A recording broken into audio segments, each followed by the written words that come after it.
어제 제가 집에서 진공청소기로 청소를 좀 하는데 갑자기 이상해지는 거예요.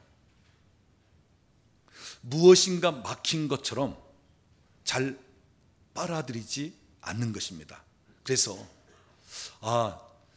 이물질이 많이 찬 모양이다 하면서 이제 청소기 열고 소재를 했습니다. 자, 그리고 나서 다시 동작을 시키는데 역시 마찬가지예요. 그래서 어디에 문제가 생겼느냐, 어디 막힌 데가 있는가 이렇게 보는데 별로 막힌 부분이 없어요. 그래서 한참토록 왜 이럴까 하면서 찾아보니까 눈에 잘 띄지 않는 곳에 저도 모르는 순간에 그냥 휴지가 말려들면서 막혀 있더라고요. 그래서 제가 집게로 그것을 빼내고 난 다음에 정상적으로 동작이 된 것을 경험했습니다. 그때 제가 깨달은 것은 무엇인가 문제가 있고 원인이 있기 때문에 제대로 동작이 안 되는구나. 그렇다면 오늘 우리 삶 속에도 오래도록 돌파가 안 된다든지, 내가 오래도록 기도를 했음에도 불구하고 응답이 없다든지, 아니면 내 삶에 하나님께서 얼마든지 축복하시고자 함에도 불구하고 내 삶에 축복을 받지 못하는 데는 무엇인가 문제가 있고 원인이 있겠구나. 그래서 먼저 우리 자신을 점검할 필요성이 있겠다. 막힌 것이 혹 있지 않는가? 어떤 원인이 있지 않는가? 혹 어떤 문제가 있지 않는가? 우리 자신을 점검하고 살필 필요성이 있겠구나 하는 것을 느껴보았습니다. 여러분, 우리는 다른 사람에 대해서는 눈에 환히 보이면서 판단하고 정죄하기 쉽습니다. 그런데 우리 자신은 잘못 보는 거예요.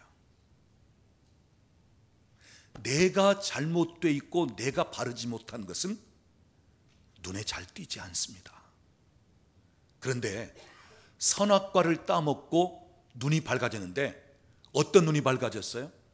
다른 사람의 약점, 다른 사람의 잘못된 점은 금방 눈에 띈단 말이에요. 그런데 내 눈 속에 들어있는 들보는 보지 못하는 식이 되는 거죠. 그래서 여러분, 먼저 여러분 자신을 보려고 하십시오. 성령의 조명을 받으면서 말씀을 통해서 깨달으면서 우리 자신을 먼저 바라볼 때, 나를 먼저 살필 때, 이것이 문제였구나, 이게 원인이었구나 하는 것을 발견할 수 있다고 하는 사실입니다. 특별히 오래 예수 믿으신 분들, 아주 예배와 교회 생활에 익숙해져 있는 분들, 너무 오랫동안 익숙해져 있다 보니까 내 생각하는 거, 내가 신앙생활하는 나의 타입, 이것이 마치 진리처럼 생각하는 거예요. 그런데 진리는 하나님의 말씀이거든요. 그래서 우리가 아무리 오랫동안 내게 배어 있고 오랫동안 내가 생각 가운데 있다 할지라도 하나님의 말씀과 다르고 벗어난다면 내 생각과 틀을 깨트려야 됩니다. 그리고 이 말씀 앞에 맞춰야 돼요. 아무리 오래된 것일지라도, 아니 너무너무 익숙해져 있는 것일지라도 우리는 어린아이처럼 하나님 말씀하시면 말씀에 그대로 순종하려고 하고, 또 누군가에게 가르치고 누군가에게 설득시키려고 하기보다는 하나님, 오늘 내게 말씀하시옵소서. 내가 배우기를 원합니다. 내가 어린아이처럼 순수하게 받아들이기를 원합니다. 그럴 때 그에게 하나님의 역사가 나타나고 하나님께서 일하기 시작한다는 말씀이에요. 어제 우리 집사님 한 분이 이런 문자를 보내왔어요. 목사님, 그동안 안 팔리던 집이 오늘 와서 보고 마음에 들다 하면서 계약이 되었어요. 목사님, 사모님 기도해 주심 때문에 그렇게 된 것 같아요. 감사합니다. 집을 사서 이제 5월 말에 이사를 들어가야 되는데 현재 살고 있는 아파트가 안 팔리고 있다는 것입니다. 근데 지난 금요일 밤 말씀 주제가 돌파였어요. 우리 삶의 돌파. 길을 여시는 분 예수 그리스도, 그분이 선두에 서시고 그분이 앞서가시면 문이 열리고 나아갈 수 있는 길이 열린다는 것입니다. 그러면서 제가 여러분이 충분히 기도하신 다음 돌파가 필요한 분들 계시면 나중에 앞에 나오시면 제가 기도해 드리겠습니다 그랬어요. 근데 그때 우리 집사님이 남아있다가 나와서 기도를 받았거든요. 그러면서 하나님, 돌파가 될 수 있도록. 그때 제가 그 가정의 상황을 아니까 하나님, 집이 속히 매매가 될지어다, 이런 돌파의 기도를 했습니다. 그리고 나서 어제 많은 사람들이 집을 와서 구경을 했지만 매매가 되지 않던 중에 어제 이제 계약이 됐다는 것입니다. 여러분, 오늘 우리는 어느 때는 좀 어린아이처럼 순수할 필요성이 있어요. 받아들이고 주님이 하실 것을 기대하고. 제가 복음서를 읽으면서 너무너무 안타까운 것은요, 그렇게 성경을 많이 아는 서기관들, 그렇게 종교적인 열심을 가지고 있던 바리새인들, 이분들은요 예수님께로부터 한 번도 은혜를 받은 적이 없어요. 왜요? 자기들이 알고 있는 성경 지식, 자기들이 오랫동안 신앙생활한 자기의 틀, 이것 가지고 예수님에 대해서 판단하고 비난하고 정죄하는 데 힘썼지 받아들이려고 하질 않았어. 많이 아는 것 때문에, 오랜 신앙생활 경륜 때문에 어찌 보면 갈망도 없고 순수함도 없고 기대감도 없고 그냥 타성에 젖어 있는 것처럼. 사랑하는 여러분, 여러분의 타성을 깨트리시기를 바랍니다. 오랫동안 예수 믿은 것, 신앙생활한 그것이 내 삶의 신앙생활에 타성으로 젖어 있다면 더 이상 돌파가 되지 않아요. 더 이상 새로운 것을 경험할 수가 없어요. 우리는 어린아이들처럼 신령한 것을 사모할 수가 있어야 돼요. 갓난아이들처럼 뭔가 사모하는, 갈망하는 마음을 가져야 돼요. 그래서 오늘도 하나님은 내 삶에 얼마든지 새롭게 역사하신다. 하나님이 길을 내시면 내 길이 열린다. 하나님이 어제 안 되었던 일도 오늘 행하시면 능히 하실 수 있다. 우리는 이런 기대감을 가져야 됩니다. 그래서 여러분이 갈급하고 순수한 어린아이 같은 심정으로, 그래서 하나님을 찾고 하나님을 갈망할 때 하나님께서 여러분에게 새로운 은혜를 부어주시고 계속해서 성장할 수 있게 하시고 하나님의 놀라운 기사와 이적과 표적을 경험하게 될 줄로 믿습니다.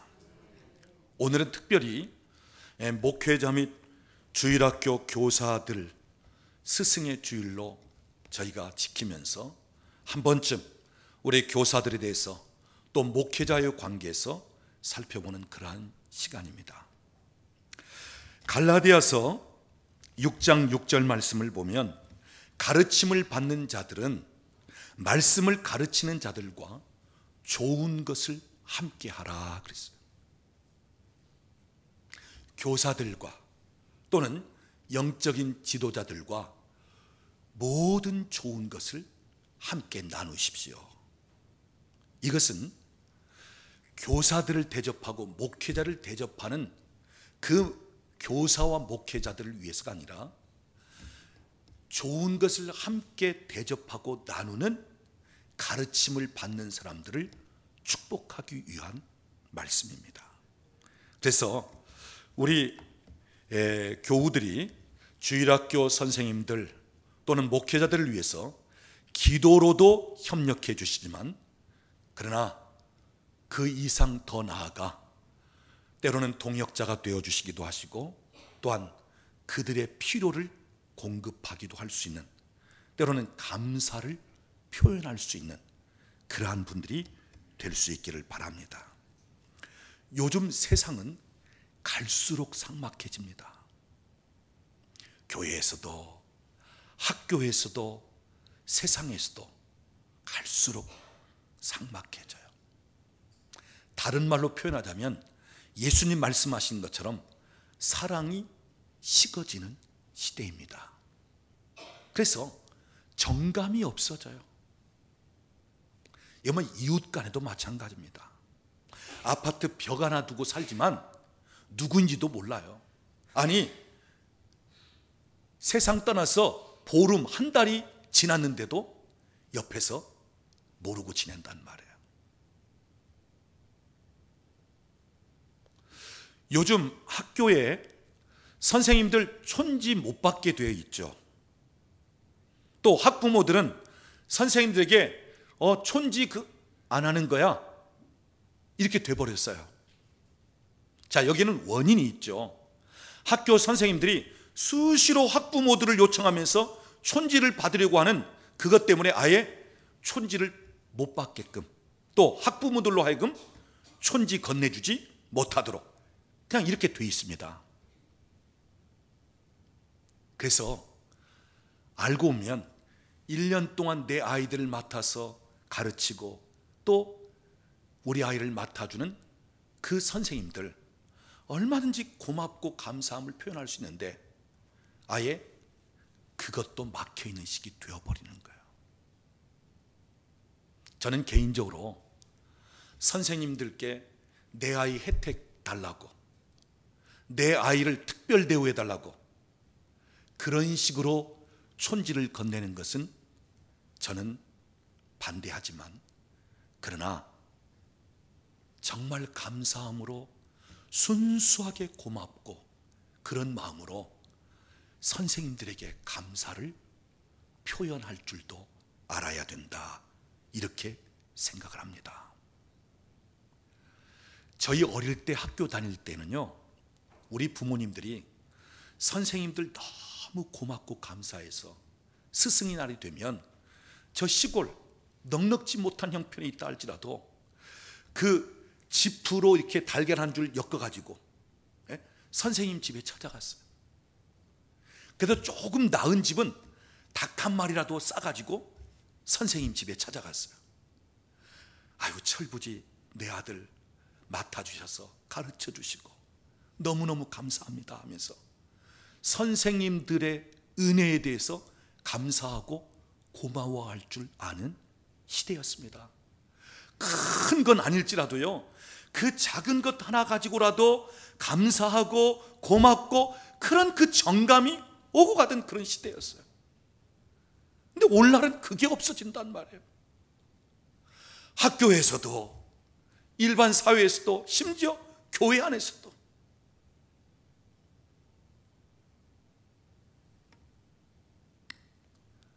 감사할 줄 알고 고마워할 줄 알면서 서로 간에 교감도 되고 교제가 이루어지고 이런 부분이 돼야 되는데, 너무나 학교 선생님들이 또 요구하는 면이 있기 때문에 그냥 금지되도록, 참 안타까운 그러한 실정입니다.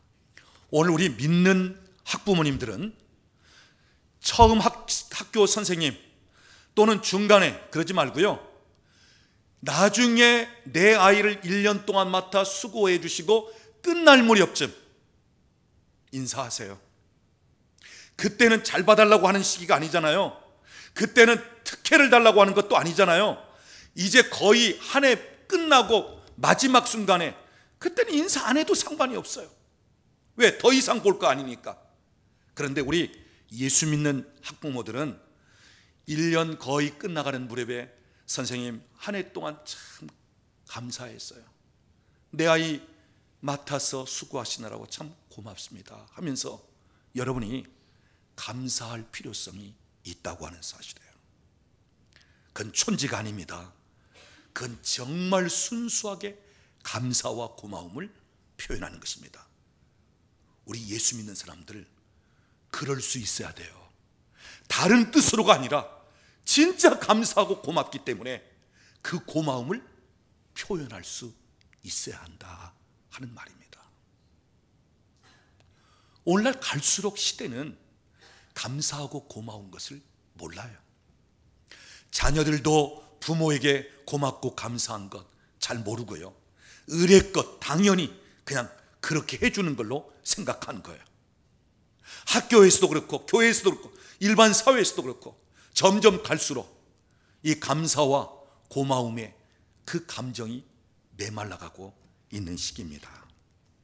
그럴 때 우리 교회에서라도 우리 주일학교 선생님들 또는 우리 목회자들, 그들이 여러분을 위해서 기도해주고 여러분 자녀들을 말씀으로 기도로 양육하는 것에 대해서 고맙고 감사할 줄 아는 그러한 정감, 그러한 신앙의 교제가 있을 필요성이 있다는 것입니다. 또한 우리 선생님들은 가르치는 스승을 뛰어넘어 아버지의 심정으로 우리 학생들을 대할 수 있어야 됩니다. 고린도전서 4장 15절 말씀 보면 그리스도 안에서 일만 스승은 있지만 아버지는 많지 아니하니. 무슨 얘기예요? 지식을 전달하는 선생들은 많지만 정말 내 아이처럼 부둥키 안고 그들과 함께 할 수 있는 아버지 마음을 가진 선생은 별로 없다는 거예요. 그래서 오늘 주님은 우리에게 말씀하시기를, 주일학교 교사들아, 목회자들아, 그냥 선생으로 끝나지 마라. 정말 내 자식처럼 부둥켜 안고 내 자식을 위하는 심정으로 아버지의 그 마음, 어머니의 그 마음을 가지고 가르치고 양육하라는 것입니다. 그래서 우리 주일학교 선생님들, 교회에서 월급 한 번 받지 않고 봉사합니다. 우리 학부모들에게 촌지 요구하는 선생님들 아무도 없을 것입니다. 오히려 자기 돈 쓰면서 학생들을 위해서 가르치고 그 아이들을 돌볼 것입니다. 그렇다 할지라도 우리 주일학교 교사들이요, 정말 아버지의 심정을 가지고 학생들을 가르치고 주님의 심정을 가지고 한 마리 잃어버린 양을 찾아 나서듯 한 목자의 심정으로 우리 주일학교 학생들을 잘 돌보고 양육할 수 있기를 바랍니다. 그럴 때 그들이 나중에 주님 앞에 섰을 때 나의 기쁨입니다, 나의 자랑입니다, 나의 영광스러운 멸류관입니다 하면서 하나님 앞에 얼마나 보람이 되고 자랑감이 될지 모릅니다. 자, 오늘 우리가 함께 읽은 본문 말씀은 바울 사도가 로마 옥에 갇혀 있을 때 빌립보 교회의 옥중에서 쓴 편지입니다. 우리 15절 말씀을 보겠습니다. 15절 보면, 빌립보 사람들아, 너희도 알거니와 복음의 시초에 내가 마게도냐를 떠날 때 주고받는 내 일에 참여한 교회가 너희 외에 아무도 없었느니라. 무슨 말입니까? 바울 사도가 마게도냐를 떠날 때, 빌립보 지방을 떠날 때 바울 사도 교회를 세울 수 있도록, 믿음이 자랄 수 있도록, 그동안 교회가 성장할 수 있도록 그렇게 애쓰고 수고한 것에 대하여 감사할 줄 알고 그 고마움을 표현한 교회는 빌립보 교회 외에는 없었다는 것입니다. 우리가 신약 성경, 특히 바울 서신을 보면 바울 사도를 통해서 이방인들에게 많은 교회가 세워졌어요. 바울 사도는 가는 곳마다 복음을 전하면서 교회를 세웠습니다. 빌립보 지역에도 바울 사도가 들어와서 루디아라고 하는 여인을 만나면서 빌립보 교회가 세워지고 시작된 거예요. 그러니까 바울 사도를 통해서 빌립보 교회뿐 아니라 주변에 그 이방인들에게 많은 교회들이 세워졌다는 것입니다. 그런데 바울 사도가 교회를 세우고 또한 목회를 하면서 그들의 믿음이 자라게끔 하고 오늘날의 교회가 있기까지 그 수고한 것에 대해서 감사하고 받은 은혜에 대해서 고마움을 표현한 교회는 어느 교회밖에 없었다고요? 빌립보 교회밖에 없었다는 것입니다.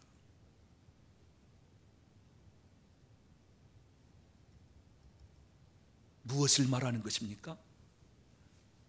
받은 바 은혜가 있고 큰 은혜를 입기도 했고 그들의 믿음이 많이 자라왔지만 그것에 대하여 감사로 표현할 줄 아는 사람은 극히 소수에 불과하다는 것입니다.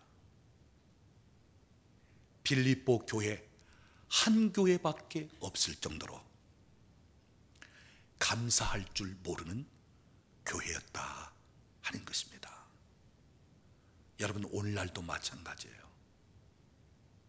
목사님들의 설교를 통해서 때로는 자기 자식보다 가족보다 더 애탄 기도를 통해서, 그리고 어떻게 하면 믿음이 자랄까, 어떻게 하면 하나님의 사람으로 훈련이 되어지고, 어떻게 하면 이 땅에 참 믿음의 장부로서 하나님께 쓰임을 받게 될까, 그러면서 목회자들이 그러는 중에 은혜를 받게 되고 믿음이 자라고 일꾼이 되고 또한 삶 속에 하나님께서 행하시는 놀라운 일들을 경험하면서도 고맙고 감사함을 표현하는 사람들은 많지가 않다는 것입니다. 자, 예수님 당시 10명의 나병 환자들이 깨끗함을 받았습니다. 제사장에게 가서 몸을 보이라. 그래서 말씀에 순종하여 제사장에게 몸을 보이기 위해서 가던 도중에 10명이 다 깨끗함을 받았습니다. 여러분, 과거에 문둥병, 나병 들었다는 말은 사람 취급을 받지 못했다는 얘기예요.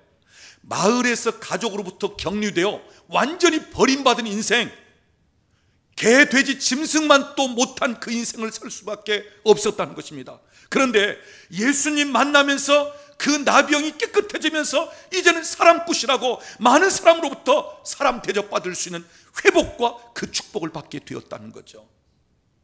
그런데 그 은혜를 체험하고도 예수님께 돌아와서 감사함으로 살해한 사람이 몇 명이라고요?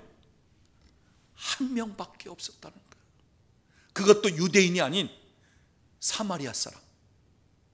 무엇을 얘기하는 것입니까? 은혜를 받고도 너무너무 감사하고 고맙고 너무나 놀라운 그 은혜를 입고도 감사할 줄 아는 사람은 소수에 불과하다 하는 것입니다. 그러나 빌립보 교회는 받은 바 은혜에 대해서, 빌립보 교회는 그 복음을 전하며 교회를 세우기까지 수고한 그 바울 사도에 대하여 그 수고와 그 애씀에 대해서, 그 받은 바 은혜에 대해서 감사함을 표현할 줄 아는 교회였다고 하는 이야기입니다. 그 다음 16절 말씀 보면 바울 사도가 로마 옥에 갇히기 전에 데살로니가 있을 때에도 한 번뿐 아니라 두 번씩이나 바울 사도에게 무엇을 공급했다고요? 쓸 것을 공급했다 그랬어요. 또한 18절 말씀 중간쯤 보면 로마 감옥에 있을 때에도 에바브라 디도를 통해서 보내준 것을 받았다는 것입니다. 자, 여기 쓸 것을 공급했다, 무엇인가 보내준 것이 있다. 이게 뭐예요? 바울 사도에게 필요한 물품이라든지 바울 사도로 하여금 무엇인가 필요한 데 사용할 수 있도록 재정적인 공급을 했다는 것입니다. 빌립보 교회는 영적인 신령한 것을 바울 사도로부터 공급받으면서 그의 육적으로 쓸 것을 공급할 줄 아는 이러한 교제가 이루어졌다는 거예요. 오늘 저는 우리 목사님이 왜 이런 설교를 하지? 뭔가 대접받고 싶어서, 교인들에게 무엇인가 쓸 것을 공급받고 싶어서 그런 설교하는 거 아니야? 아니요. 저는 여러분에게 공급받지 않아도 하나님께서 얼마든지 공급해 주시는 것을 경험하고 있는 목사입니다. 저는 오늘 여러분에게 이 말씀을 드리는 것은 여러분이 하나님의 놀라운 공급을 받을 수 있도록, 부모가 자식이 잘 되길 원하고 자식이 축복받기를 원하는 그 심정 같이, 오늘 저는 여러분이 정말 하나님께로부터 놀라운 공급을 받으면서 여러분 삶 속에 참 놀라운 하나님의 축복이 있기를 원하는 심정에서 그 원리가 무엇인가를 지금 말씀드리고자 오늘 이 말씀을 드리는 것입니다. 여러분 오해하지 마십시오. 저는 그렇게 받기를 좋아하고 섬김 받는 거 좋아하는 목사가 아니에요.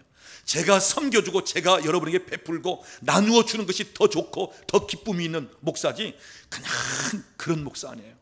그런데 이 영적인 원리는 여러분이 알아야 되겠다는 것입니다. 왜냐? 하늘의 창고가 열리도록, 하나님의 공급이 여러분에게 있도록 이 말씀을 제가 여러분에게 전해야 사꾼 목자가 아니에요. 왜요?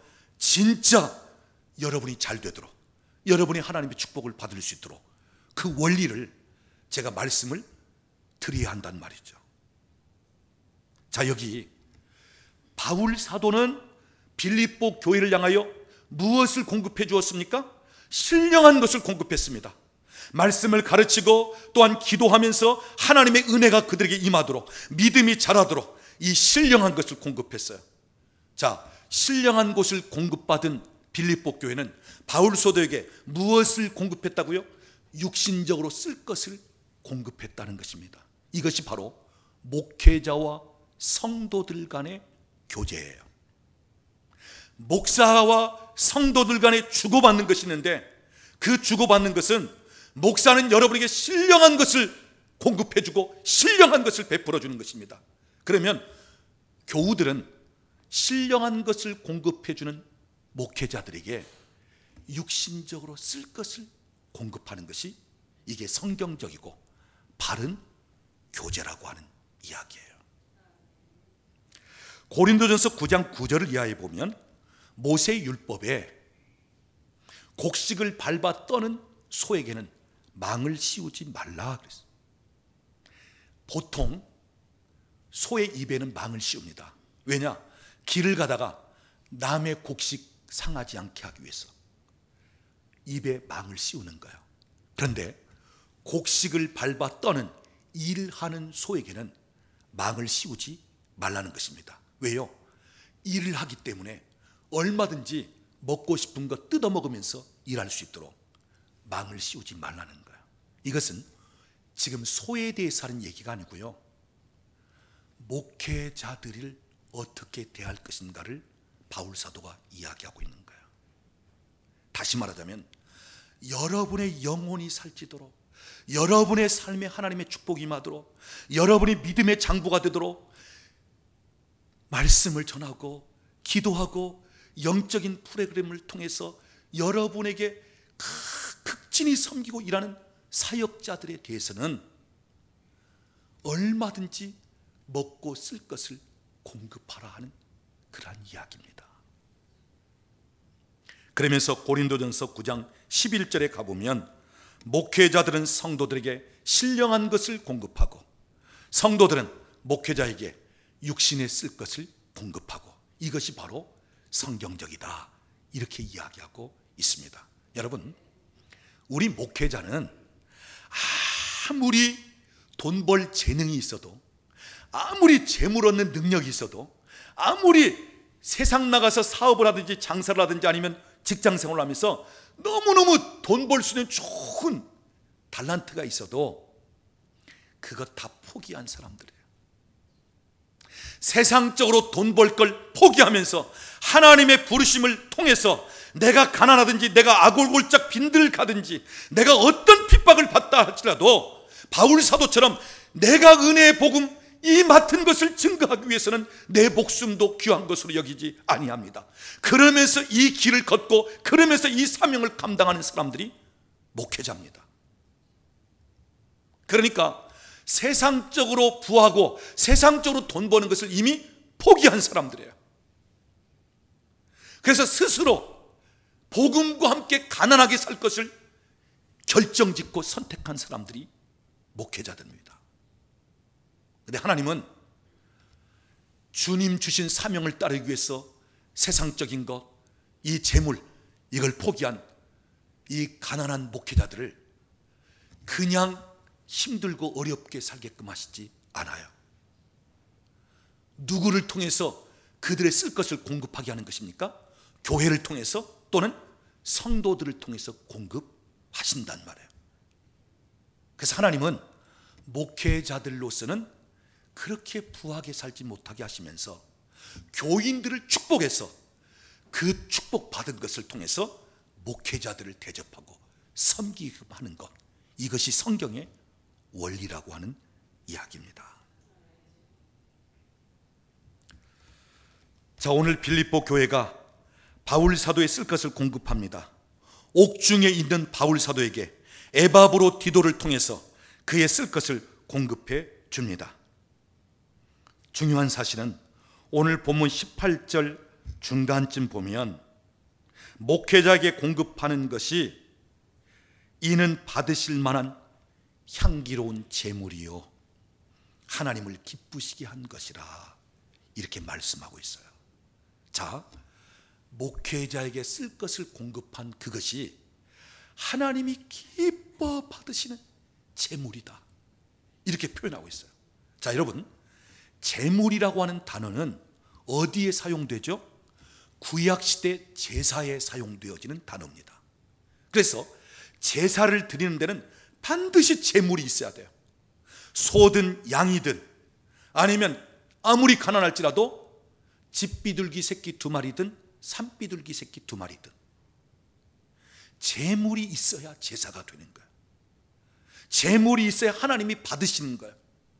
자, 여기 목회자들이 쓸 것을 공급하든지 대접하는 것, 그것이 제물이다. 무슨 말이에요? 오늘날로 바꾸어 말하자면 그것이 하나님이 기뻐 받으시는 예배라는 거예요. 여러분이 주의 종들에게 무엇인가 대접하고 그들의 쓸 것을 공급하는 그것이 예배라는 거예요. 우리 하나님은 예배를 너무너무 기뻐하셔요. 오늘도 하나님은 누구를 찾냐? 예배할 사람들을 찾으시는 하나님이셔요. 그러니까 하나님은 우리의 예배를 얼마나 기쁘게 받으시는지 몰라요. 중요한 사실은 목회자들에게 공급하는 그것을 하나님께서 예배 받으시는 것처럼 기뻐하신다는 거예요. 그리고 단순히 목회자들에게 주는 것이 아니라 하나님께 드리는 제물과 같은 것이다. 하나님이 받으신다는 거예요. 그래서 여러분, 주의 종들에게 동역자가 되고 주의 종들의 필요한 것을 공급하고 그럴 때, 아, 하나님이 참 기뻐하시는 일이지, 이 정도로 생각하지 말고요, 이게 예배다, 하나님이 너무너무 기뻐하시는 예배다, 그와 같이 하나님이 기뻐하신다, 예배를 받는 것처럼 하나님이 좋아하시고 기뻐하시는 것이 당신의 일을 맡은 주의 종들, 목회자들을 대접하고 섬기는 것이다. 여러분이 그와 같은 생각으로 바꿀 수 있기를 바랍니다. 그냥 하나님이 기뻐하시는 일이니까 하나님 좋아하시겠지? 아니요, 그 이상입니다. 하나님이 예배를 받는 것처럼 기뻐하신단 말이에요. 하나님 당신이 가장 좋아하는 것을 받는 것처럼 그렇게 기뻐하시는 것이 목회자들에게 동역이 되어지고 목회자들을 여러분이 필요한 것을 공급할 때 그와 같이 기뻐하신다. 그러면 하나님께서 목회자들에게 필요한 것을 공급할 때 어떤 말씀을 통해서 약속하시는가? 우리 19절 말씀 우리 같이 읽어보겠습니다. 나의 하나님이 그리스도 예수 안에서 영광 가운데 그 풍성한 대로 너희 모든 쓸 것을 채우시리라. 여러분, 원리는 이렇습니다. 주의 종들이, 목회자들이 때로는 무엇인가 필요로 할 때 그것을 내가 공급해 드리면 하나님이 누구에게 공급하시겠다고요? 그 사람에게 공급하시겠다는 거예요. 그런데 하나님의 공급, 오늘 이 말씀에 참 놀라운 공급을 약속합니다. 두 가지를 생각할 수 있는데, 첫째는 어떻게 공급하신다고요? 풍성한 대로 공급하시겠다는 거예요. 먼저는 분량을 얘기하고 있습니다. 하나님께서 주의 종들에게 뭔가 필요한 것이든 그 사역의 동역자가 되든 그렇게 주의 종들 사역에 함께하는 그 사람에게는 어떻게 공급한다고요? 풍성하게 공급한다. 얼마든지 쓰고도 남는다. 부족할 것이 없다. 넘쳐난다. 여러분 성경을 보십시오. 하나님이 하시는 일에는 부족함이 없어요. 항상 넘칩니다. 넉넉합니다. 항상 풍성합니다. 오병이어 기적 알잖아요. 그 보리떡 5개와 물고기 2마리로 앉아있는 모든 사람들을 배불리 먹이고 딱 맞았습니까? 아니요. 그 남은 조각을 거두니까 12광주리에 찼더라. 하나님이 하시는 일은 항상 넘치고 넉넉하고 풍족한 것이 하나님이 하시는 일이에요. 왜요? 그분은 그만큼 풍족하신 분이기 때문에. 그래서 오늘 성경은 약속합니다. 첫 번째 어떻게 공급하느냐? 풍족하게 공급하신다는 거예요. 그 다음 두 번째는 모든 쓸 것을 채우시리라. 이건 지경입니다. 풍성한 대로는 불량이에요. 모든 쓸 것은 내 삶의 범위, 지경을 얘기하는 거예요.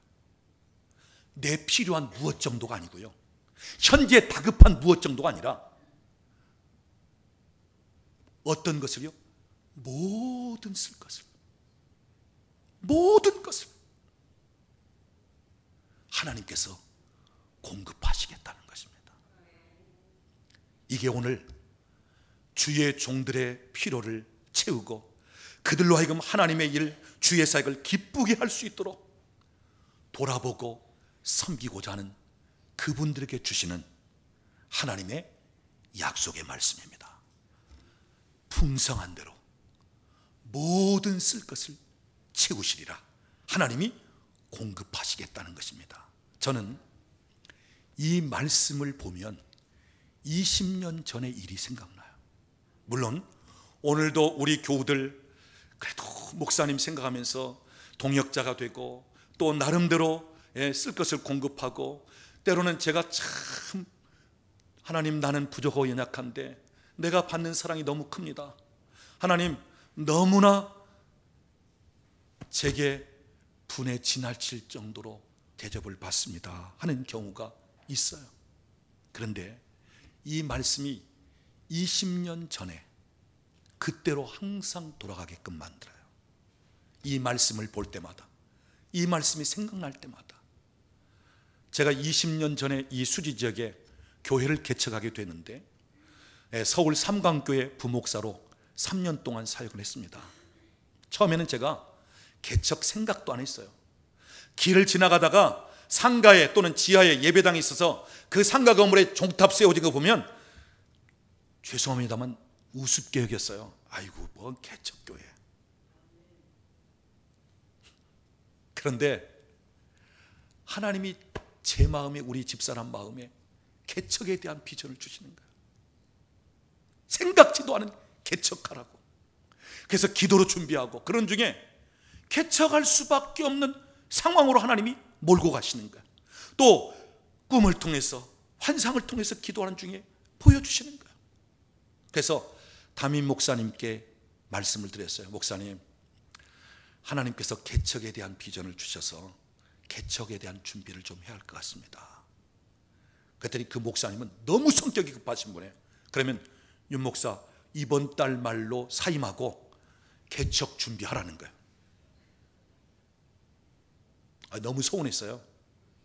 저 같으면 우리 부교육자들이 목사님 개척할 마음이 그래 알아봐. 시간 나는 대로 한번 달아니면서 기도하는 중에 알아봐. 그리고 알아본 다음에 나한테 얘기하면 내가 가서 한번 그 지역이 교회가 될 만한가 이런 거 한번 볼 테니까, 나 같으면 그렇게 한다고요. 근데 그 달 말로 사임하라는 거예요.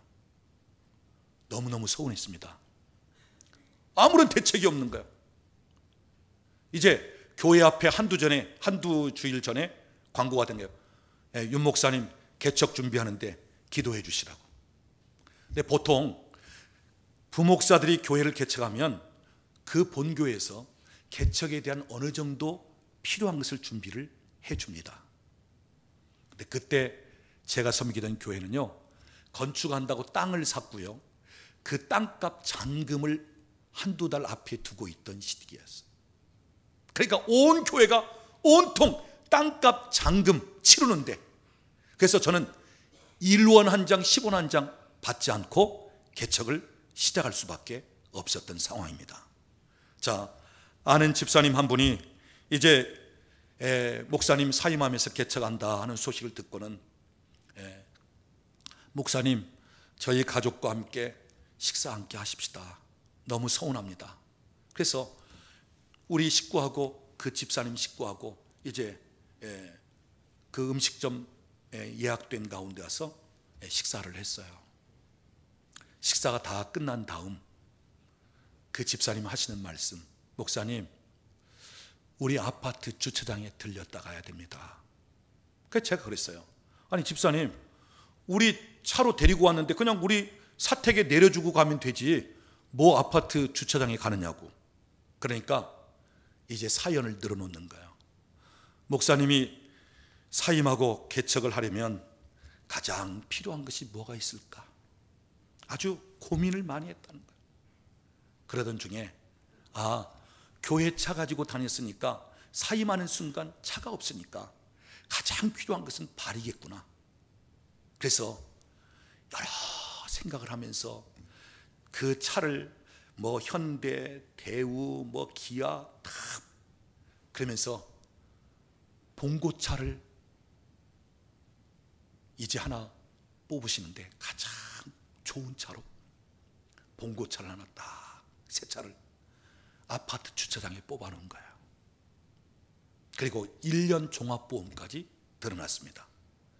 그리고 식사 끝난 다음에 그 열쇠를 주는 거예요. 생각지 않은 가운데 받은 놀라운 선물이었어요. 지금부터 20년 전에. 그래서 이제 그 아파트 주차장에 갔습니다. 그랬더니 갓 새로 뽑은 차가 딱 세워져 있는 거예요. 뭐 시트에 비닐 커버도 뜯지도 않고 그냥 그대로. 그래서 자, 차 안에 들어가십시다. 그러면서 기도를 했습니다. 저희 부부와 그 집사님 부부가 같이 마주보고 앉아서 기도를 하는데 제가 그때 기도했던 내용이 오늘 본문 말씀이에요. 하나님, 주의 종을 위해서 하나님 받으시기에 향기로운 제물과 같은 이 선물을 제가 받습니다. 아버지요, 약속하신 말씀대로 그리스도 예수 안에 있는 그 영광 가운데 풍성한 대로 모든 쓸 것을 채우시옵소서, 공급하시옵소서. 제가 그 기도를 눈물을 흘리면서 기도를 했어요. 왜요? 생각지 않은 가운데 너무 감격이 됐거든요. 자, 그리고 이제 저는 여기 와서 개척을 했습니다. 그러던 중에 뭐 물론 소식은 전하기도 했지만 나중에 IMF가 찾아왔어요. 그때 걱정이 돼서 집사님 가게는 괜찮냐고. 청계천 전기 부품업 도매업을 하던 분인데 괜찮냐고. 목사님, 저희는 괜찮아요. IMF를 모르겠어요. 옆에 있는 가게들은 다 팔이 날리는 시기 되고 장사가 안 되고 힘든데 저희 가게는 오히려 손님들이 더 많습니다. 왜요? 하나님께서 공급하시니까. 시기와 상관없이, 흉년과 상관없이, 불경기와 상관없이 하나님이 공급하시니까 오히려 IMF 때 오히려 더 많은 돈을 벌 수 있을 정도로. 사랑하는 여러분, 오늘 제가 여러분에게 말씀드린 것은 여러분이 하나님의 공급하는 통로를 열어놓으시라는 것입니다. 하나님의 공급은 너무너무 풍성한 공급이고요, 하나님의 공급은 모든 쓸 것에 공급하시는 분이고, 하나님의 공급은 내가 생각지 못한, 상상할 수밖에 없는 그런 공급들이 여러분에게 주어진다는 말씀이에요. 저는 여러분이 거짓된 진리, 사단의 속삭임에 넘어가지 않기를 원합니다. 오늘날 어떤 분들은 그런 얘기 하잖아요. 집사님, 목사님 너무 가까이 하지 마, 상처받아. 집사님, 교회를 할지라도 웬만큼에 너무 그러다 보면 나중에 상처가 돼. 물론 그런 분들이 있어요. 그런데 실제적으로는 하나님의 교회를 사랑하고 주의 종 곁에서 동역자 노릇하면서 그러면서 필요할 것을 공급하면서 그럴 때 얼마나 놀라운 축복과 얼마나 하나님 앞에 존귀하게 쓰임을 받는 수많은 사람들이 많이 있음에도 불구하고 거기에 초점을 맞추지 않고 몇 사람 자기 원하는 대로 안 해주니까 거기에 상처받고 해가지고 얘기한 그 소리 듣고는 그래, 교회 안에 너무 들어가면 안 돼, 목사님 곁에 너무 가까이 하면 안 돼, 그래가지고 딱 닫아버리는, 여러분 거짓된 속삭임에 넘어가지 마십시오. 얼마든지 하나님께서 교회를 통해서 주의 종들을 통해서 공급하시고 축복할 통로를 하나님이 열어놓으셨습니다. 기쁨으로 감사함으로 주의 몸된 교회를 선신하고 또한 일생을 주님 앞에 바치면서 주의 일을 감당하오던 목회자들, 그들에게 여러분이 힘이 되고 여러분이 필요한 것을 공급해 줄 수 있는 그러한 통로가 된다면, 마치 바울 사도에게 갱그레아 교회 베베 집사님이 보호자 역할을 해 주었던 것처럼 브리스가와 아굴라는 바울 사도를 위해서는 자기들의 목이라도 내어줄 정도로 그런 동역자가 되었을 때, 성경의 바울 사도는 그들을 가장 먼저 내세우면서 이분들이야말로 나의 자랑이요 기쁨이요 면류관입니다, 하나님 이분들이야말로 하나님 나라의 상급이 큽니다 하면서 그렇게 기쁨으로 이야기할 수 있는 그러한 분들인 것처럼, 오늘 온 교회가, 오늘 우리 모든 교회들이 하나님 약속하신 이 말씀을 다시 한번 기억하면서 하나님이 공급하시는 통로를 열어놓는 그러한 믿음과 더불어 주님 앞에 이 땅에서도 나중에 주의 나라에서도 큰 상급을 받을 수 있는 그러한 믿음의 사람들이 될 수 있기를 우리 주님의 이름으로 축복합니다.